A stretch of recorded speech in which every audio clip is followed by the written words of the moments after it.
Et bonjour à tous, c'est Vanson, on se retrouve à nouveau pour un petit épisode de Banished. Donc, comme je l'avais dit dans l'épisode précédent, qui a été un épisode avec énormément de blabla qui n'avait rien à voir avec Banished, donc si d'ailleurs vous voulez savoir pourquoi cet épisode n'est pas arrivé mardi, mais n'arrive qu'aujourd'hui, je vous invite à regarder l'épisode précédent dans lequel j'explique tout ça, dans lequel j'explique l'état et les projets futurs de la chaîne, que je vous explique pourquoi on est en train de ralentir un peu la cadence sur les épisodes de Banished en les faisant passer de 5 épisodes par semaine à 2 épisodes par semaine au moins durant l'été, donc pendant les mois de juillet et août, euh, dans lequel je vous expliquais aussi que il n'y aurait pas de coupure pendant l'été puisque je ne pars pas en vacances, du coup vous aurez bien vos épisodes chaque semaine durant l'été. Mais aujourd'hui, on se replonge un peu plus dans Banished pour les années 112, 113 et 114. Donc on relance tout ça. C'est reparti. Alors, donc, dans l'épisode précédent, pendant qu'on discutait, on avait créé différents champs, on les avait alimentés. Comme je vous montrais à la fin, on avait retrouvé une production à l'année qui est largement suffisante pour assouvir les besoins alimentaires de toute notre oula, de toute notre ok, de toute notre population.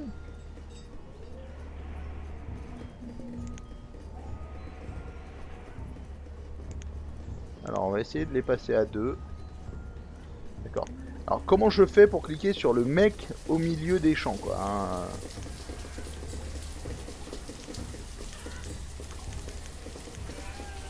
Voilà, parce que là ça produit que 91 sables. On va voir s'il s'en produit à peu près 180 ou 200. Ce serait pas mal.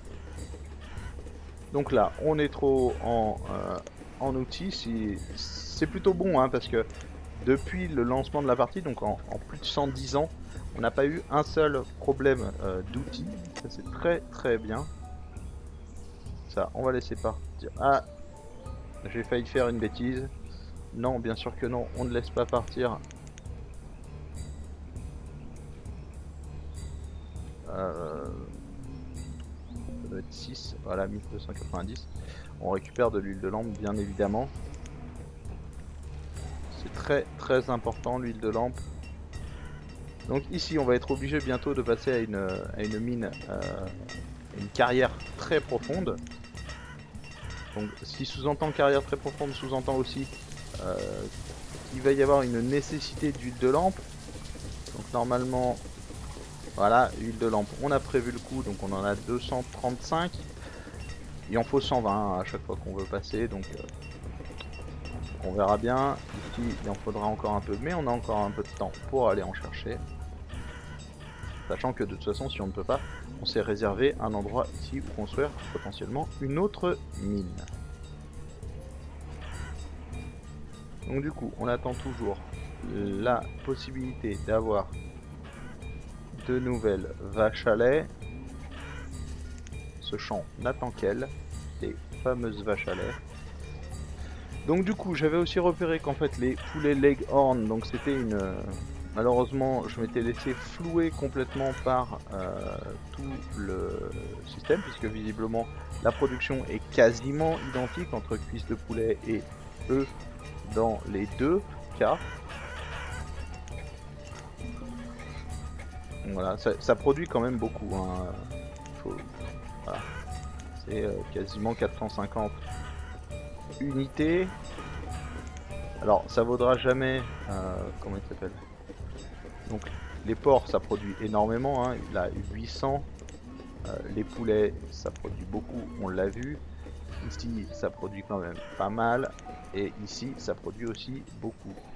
Mais on a vu aussi que les vaches à lait c'est une production de fou furieux. Presque 1000 unités de nourriture brute pour une seule personne.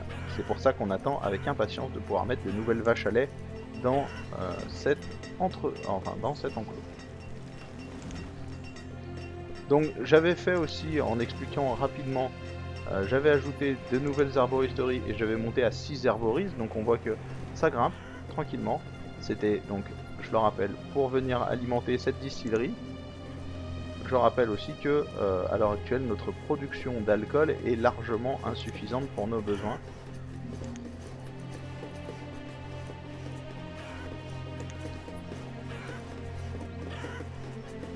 Parce que malheureusement, on n'a pas assez de verreries visiblement pour alimenter tout ça. Donc ici visiblement on aura largement donc ce qu'on voulait, hein, on a augmenté et ça passe plutôt bien. Donc ici 4. Alors le truc c'est que je ne sais plus. Alors c'est marrant parce que j'ai un bâtiment à construire, je ne sais plus où et je ne sais plus lequel.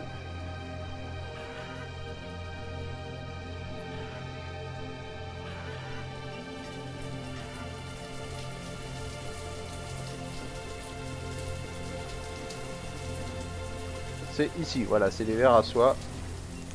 Donc il nous faut des verres à soie aussi rapidement que possible pour terminer déjà un des premiers pas vers ce qu'on voulait faire, c'est-à-dire pouvoir produire ce dont on a besoin nous-mêmes en totalité. Alors, ce ne sera pas exactement vrai, c'est-à-dire qu'à l'heure actuelle, on n'a pas la possibilité de tout produire ce dont on a besoin nous-mêmes. Tout simplement parce qu'on peut produire de tout mais pas en quantité suffisante. Notamment on l'a vu hein, au niveau de l'alcool, ça ne suit pas mais pas du tout. Alors le truc étant, ici il ne produit encore que très peu de raisins. Normalement l'année devrait être beaucoup plus on va dire intéressante au cours des prochains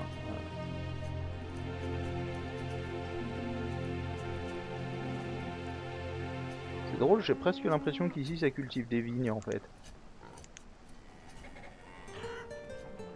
Ouais, ça c'est drôle, hein, début de l'hiver, donc on voit que la récolte ça commence à...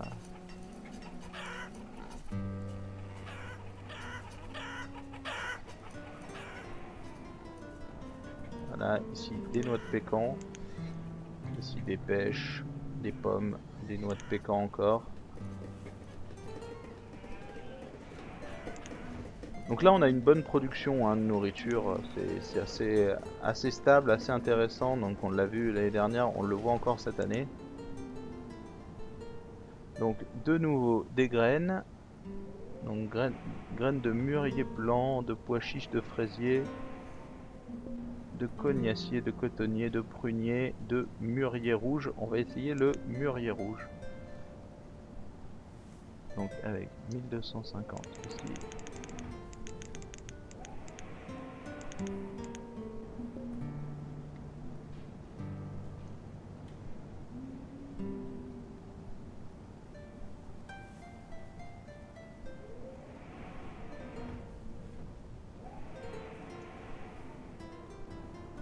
Voilà, on va échanger donc des mûriers rouges.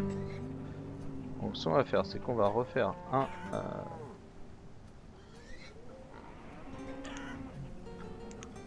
Donc là on va tenter un truc assez intéressant. On va tenter un plus du double, puisqu'on va tenter un 22 sur 24.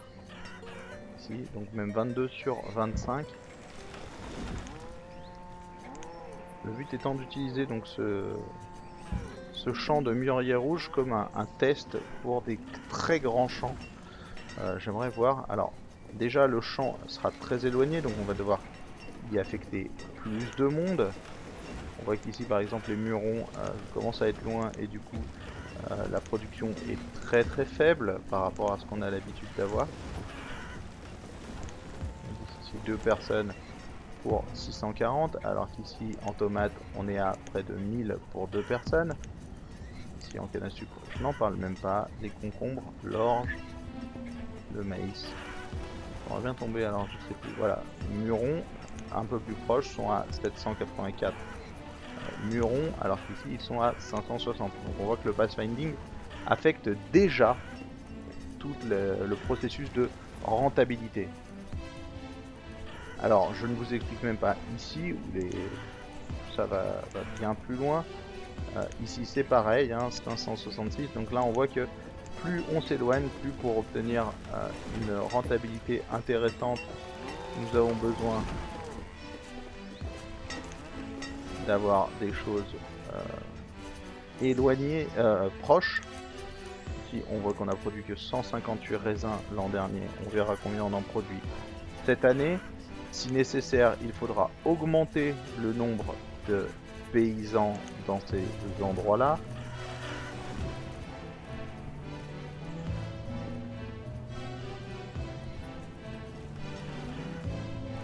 Je rappelle aussi que les paysans, c'est très très loin d'être ce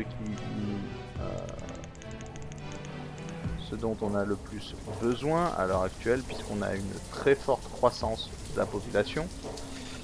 Et donc nous avons des travailleurs en abondance.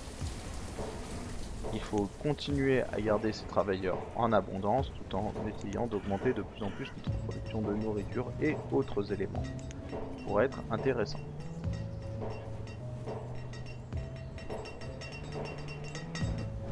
Autre chose, donc il faut aussi que nous déblayons un peu toute cette zone, puisque cette zone à l'heure actuelle n'est pas intéressante pour nous et il faut en rentabiliser les éléments, parce que tout ceci ce sont des éléments qui peuvent être intéressants à avoir chez nous. Voilà, donc cette pierre tout se perd, tout ceci va venir alimenter nos réserves dès lors que les travailleurs pourront faire autre chose que bâtir de nouveaux champs. Alors c'est grand, c'est beaucoup dire un bâtir de nouveaux champs, en fait on bâtit pas vraiment des nouveaux champs, mais voilà. Ici on voit que maintenant c'est plutôt des fraises et du sucre qui manquent. Ce n'est pas bien grave, la production reste intéressante, hein. Un peu de confiture de fruits pour venir alimenter, c'est toujours sympathique. Ici on voit que ça produit un peu de liqueur et ici un peu de vin. Ici on produit un peu d'hydromel. La quantité produite reste toujours aussi faible, hein, bien sûr, mais on peut difficilement faire autrement. Ici on voit qu'on produit aussi un peu de verrerie. Tout ceci étant, nous produisons quand même beaucoup d'herbes médicinales, etc. pour venir alimenter la distillerie. Le but étant de fournir du Croterlicor. Ah, donc nous sommes dans l'année 113 et notre village avance plutôt bien. Donc histoire de faire un petit aparté hors sujet, Banished, ça devient une habitude, mais vous commencez à apprécier, j'en suis sûr. Non, sans rigoler. Je rappelle, oh magnifique, ça c'est magnifique, ça c'est ce qu'on aime.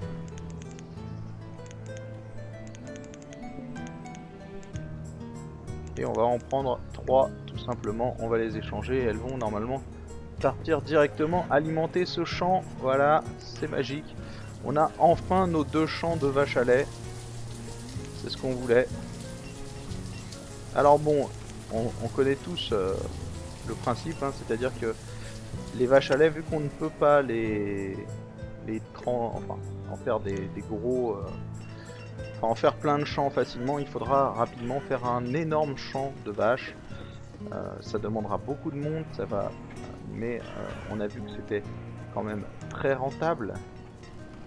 Si on le voit, 800 pour une personne. Les vaches à lait, ce sont vraiment des choses très très rentables. Si on voit, ça reste assez faible. Si on voit que ça produit du raisin, alors qu'on a demandé de l'érable, tout simplement parce qu'on n'a pas demandé de couper le raisin. On le fera à la fin de cette période-là.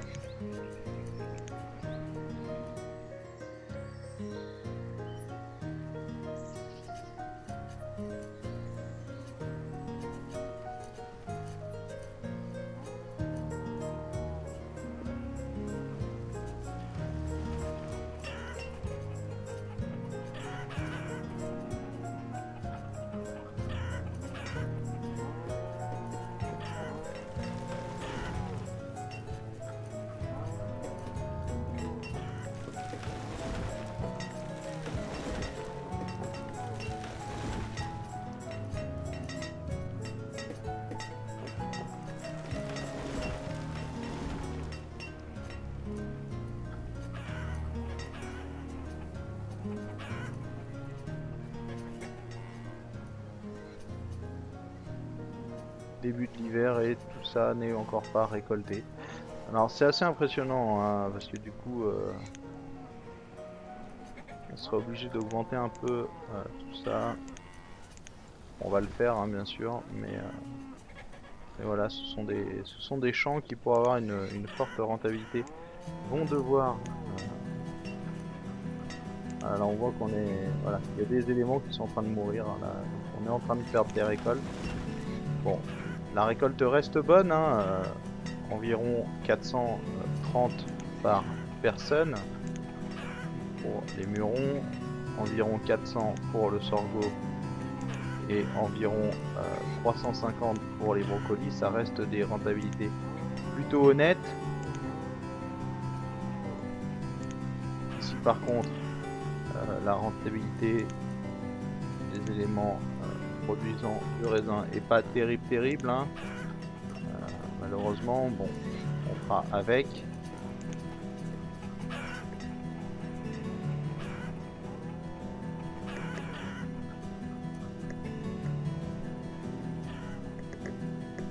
Ce qui est sûr, c'est que de toute façon, les éléments les moins rentables à l'heure actuelle, ce sont les porcs.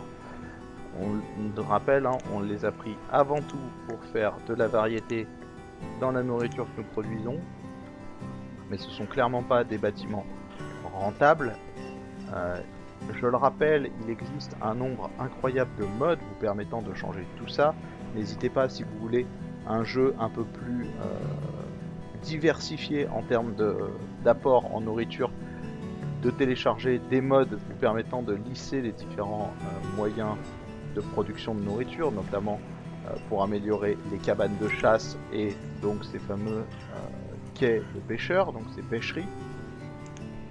Vous pouvez aussi télécharger des modes vous permettant d'augmenter de façon drastique l'efficacité de tous les apports en nourriture.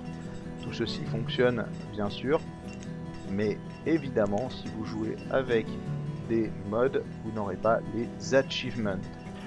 Voilà. Je l'avais encore pas dit, mais bon, moi ça me semblait obvious, mais je préfère quand même le dire. C'est-à-dire que si vous essayez de refaire exactement ce que je fais en termes de partie, ça vous rend inéligible à l'obtention d'achievement.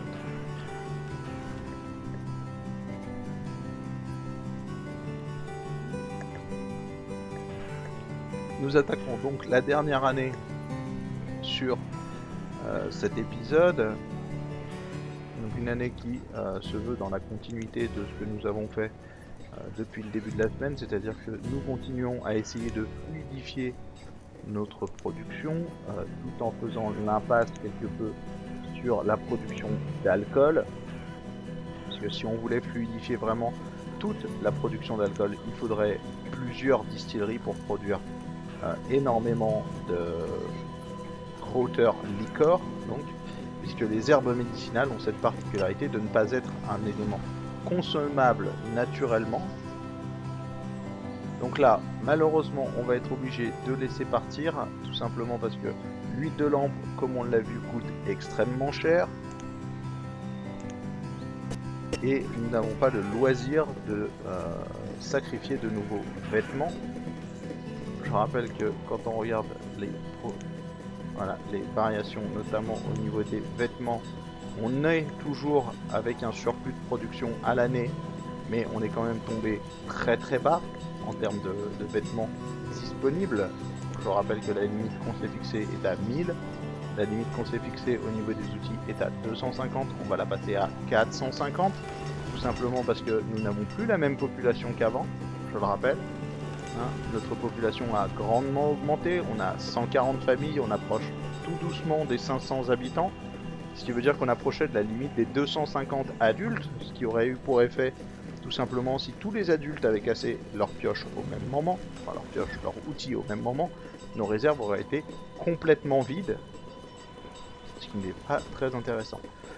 On va essayer de refaire passer la barre d'instruction au-dessus de 95%, garder un pourcentage de gens habillés au-dessus de 95% aussi. Bon, normalement on devrait être entre 99 et 100%. Le truc c'est que 100% est presque non atteignable étant donné que vous avez toujours avec autant de personnes quelqu'un dont les vêtements sont abîmés et qui va aller les changer en allant en chercher d'autres, tout simplement, au marché.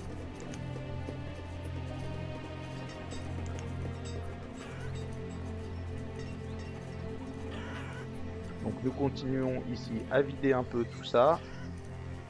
Donc je rappelle que d'un coup là, le pathfinding devient assez énorme, donc il va falloir énormément de gens pour s'occuper de ce verger.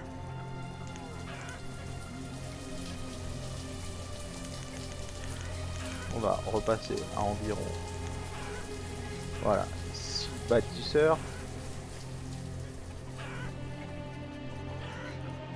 Ici on va rester juste avec un, de toute façon ça ne sert pas à grand chose d'avoir plus de monde qui attend pour bâtir cet élément, étant donné que de toute façon nous n'avons pas les vers à soie et c'est la seule chose qui nous manque. Et ici donc nous allons pouvoir mettre les murs rouges, donc murs rouges, et vous voyez qu'il conseille 10 personnes tout simplement pour venir alimenter ce bâtiment. C'est énorme, c'est vraiment énorme même. Donc on va laisser à 10 personnes. Il est évident que la rentabilité à 10 personnes par personne va être déplorable, mais nous allons au fil des années baisser un peu chaque année ce nombre de personnes jusqu'à arriver à un moment où ils cultivent à 100%, récoltent à 100% et sont le moins possible. C'est comme ça qu'on arrive à de l'optimisation de champs, tout simplement en expérimentant soi-même. On a expérimenté ici pour essayer d'avoir, si on voulait rentabiliser encore à fond, on pourrait ici augmenter d'une personne, mais je pense que le ratio par personne diminuerait. De toute façon, comme on l'a vu, le ratio par personne le ratio par personne le plus élevé est certainement sur les pâturages, puisque nous avons des quantités astronomiques de nourriture par personne qui sortent des pâturages. Je veux dire, ici, les poulets, c'est presque le moins rentable. Les cochons sortent, voilà, entre 600 et 800 de nourriture par fermier. Les poulets sortent environ 450. Les vaches sortent presque, alors, ici, sortent presque plus de 800 par an, ce qui est toujours impressionnant. Même les lamas et les moutons produisent énormément de nourriture. Voilà, le mouton produit environ 320, donc parfois plus. On est entre 350 et 450 de moyenne de production par personne, ce qui est énorme. C'est d'ailleurs pour ça que le jeu ne vous fait pas commencer avec plein d'animaux, ce serait vraiment vous faciliter la tâche énormément. C'est d'ailleurs pour ça que par contre, quand vous choisissez un mode facile, le jeu vous fait commencer avec des animaux. Vous construisez souvent en mode facile, vous construisez une abri de cueilleur, une cabane de chasse, un pâturage pour accueillir vos bêtes et tout simplement vous mettez tout ce beau monde au travail et en règle générale vous êtes vous êtes très bien en termes de production de nourriture pendant un long moment. Ce petit village est quand même assez joli. Je suis assez fier de ce que nous avons fait jusqu'à présent. Il faut souligner qu'on n'a pas vraiment eu de catastrophe réelle. On a eu quelques petites épidémies qui ont été très vite endiguées. On voit qu'il y a un potentiel problème qui va se profiler, c'est qu'on n'a plus d'herbe. Donc du coup on va tout simplement switcher, passer sur un peu de pommes ou de sorgho pour essayer de produire tout ça, ou alors on prend le choix d'arrêter tout simplement le travail. C'est pas le choix qu'on va faire, on va tout simplement passer sur du sorgho, un petit peu de sorgho. Donc voilà, le temps que les herbes remontent, c'est pour ça qu'on va, j'ai mis à 2000, mais on va peut-être même mettre 5000. En fait on va faire le yo-yo avec les herbes, on essaiera de les faire passer de 5000 à 500 en produisant comme ça entre sorgho et herbes médicinales pour produire de l'alcool. C'est avec ces petites micro-gestions que vous allez pouvoir rentabiliser tout ce qui se passe dans votre village, bien sûr, bien entendu.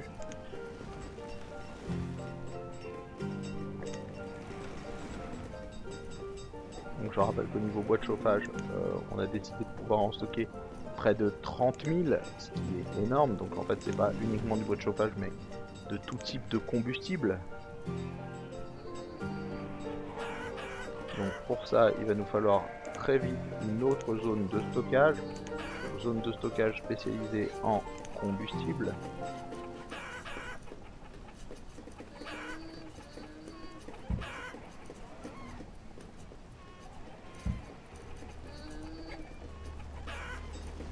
Donc voilà, donc on a de nouvelles zones de stockage pour le combustible. Je rappelle que tout ça n'a pas besoin d'être dans cette zone-là.